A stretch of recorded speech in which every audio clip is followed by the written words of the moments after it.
My name is Abdul Fatah. I'm a student. I have a question. Why is music haram? If it is haram, what is the punishment of listening to music? Jazakumullah khair. MashaAllah. Will you listen to what I tell you? Yes. MashaAllah. Okay. If you take a look at music, and I know there are very few scholars, of late who are saying no, there's nothing wrong and so on. But even those, and I want to clarify something to start with before we get to what my son here has asked.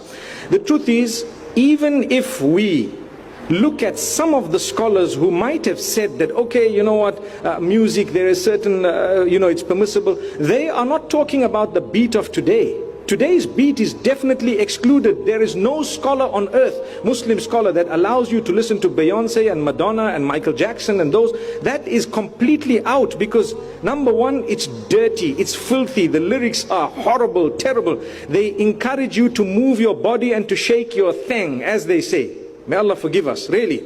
You move your body, you are sexually hyped up. It moves you to a point and a peak where the dirtiness of this music industry has got to such a degree that the Christians and the Jews who are following are also saying it's prohibited.